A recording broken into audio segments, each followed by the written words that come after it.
विपक्ष ने जो संकल्प लिया है उसकी सराहना करता हूं। उनके भाषण के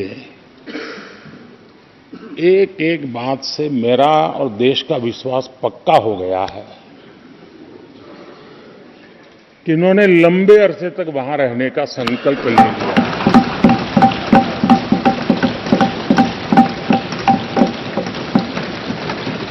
आप कई दशक तक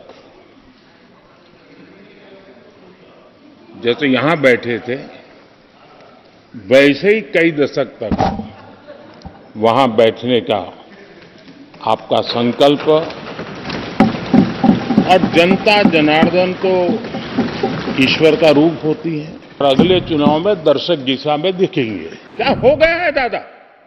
क्या देश के युवा जी की बात होती है? समाज के सब वर्ग नहीं होते हैं? क्या देश की नारी की बात होती है? देश की सभी नारी नहीं होती है? कब तक टुकड़ों में सोचते रहोगे? कब तक समाज को बांटते रहोगे? सब सीमा करो, सीमा करो। बहुत तोड़ा देश को। आज विपक्ष की जो हालत होगी ना, इसकी सबसे दोषी कांग्रेस पार्टी है। विपक्ष ने जो संकल्प लिया है उसकी सराहना करता हूं। उनके भाषण के एक एक बात से मेरा और देश का विश्वास पक्का हो गया है कि इन्होंने लंबे अरसे तक वहां रहने का संकल्प ले लिया।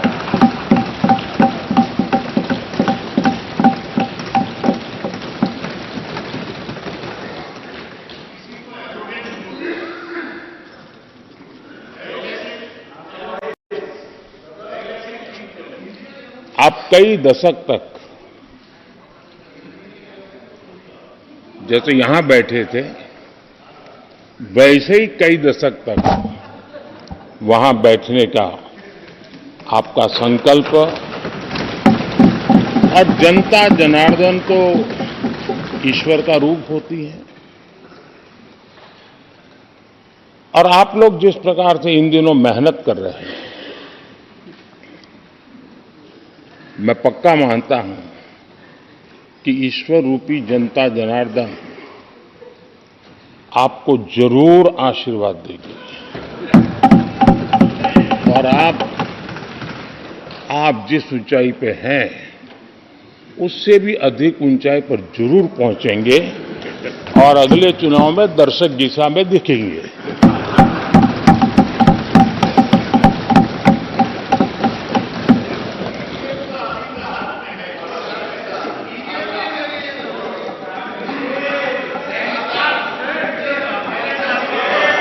अधीर रंजन जी, इस बार आपने आपका कॉन्ट्रैक्ट उनको दे दिया है क्या?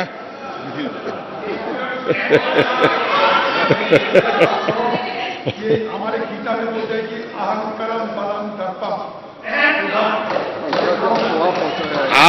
आपने इन्हीं चीजों को पहुंचाया है। मैं देख रहा हूं कि आप में से बहुत लोग चुनाव लड़ने का हौसला भी खो चुके हैं और मैंने सुना है बहुत लोग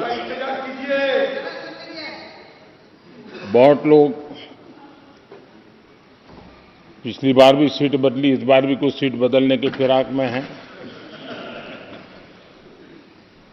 और मैंने सुना है बहुत लोग अब लोकसभा के बजाय राज्यसभा में जाना चाहते हैं।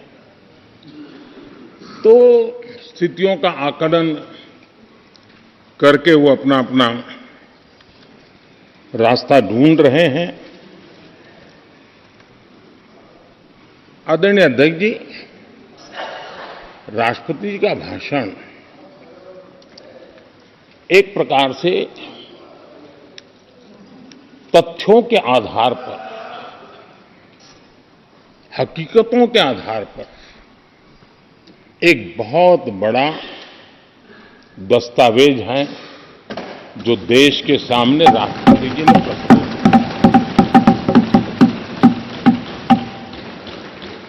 और इस पूरे दस्तावेज को आप देखेंगे तो उन हकीकतों को समेटने का प्रयास किया है जिससे देश किस स्पीड से प्रगति कर रहा है, किस स्केल के साथ गतिविधियों का विस्तार हो रहा है, उसका लेखा जोखा आदरणीय राष्ट्रपति जी ने प्रस्तुत किया है।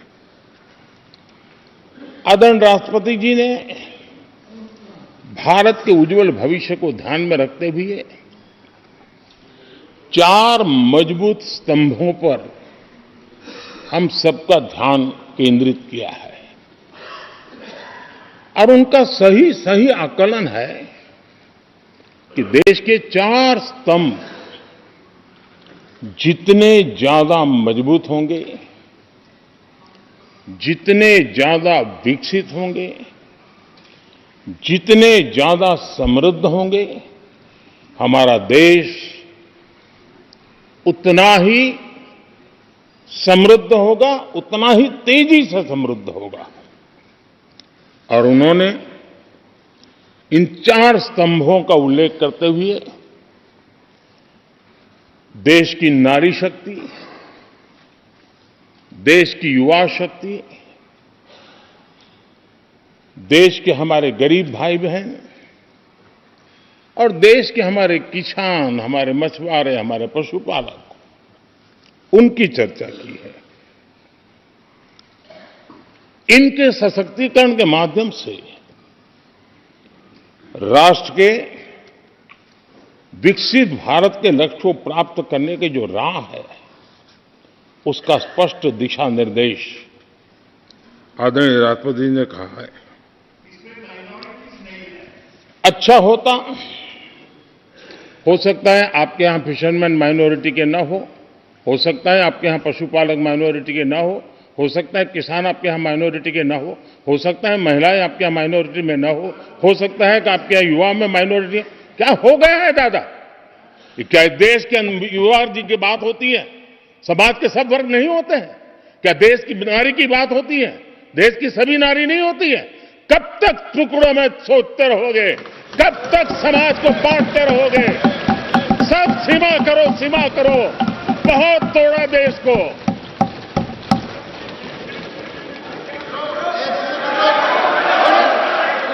आदरणीय अध्यक्ष जी, अच्छा होता कि जाते जाते तो कम से कम इस चर्चा के दरमियान कुछ सकारात्मक बातें होती, कुछ सकारात्मक सुझाव आते, लेकिन हर बार की तरह आप सब साथियों ने देश को बहुत निराश किया, क्योंकि आपकी सोच की मर्यादा देश समझ पा रहा है। और उसको बार बार दर्द होता है कि ये दशा है इनकी सोचने की मर्यादा इतनी है। आदरणीय अध्यक्ष जी, नेता तो बदल गए, लेकिन टेप रिकॉर्डर वही बज रही है, वही बातें, कोई नई बात आती नहीं, और पुरानी ढपली और पुराना राग वही चलता रहता है आपका। चुनाव का वर्ष था, थोड़ी मेहनत करते, कुछ नया निकाल करके लाते, जनता को जरा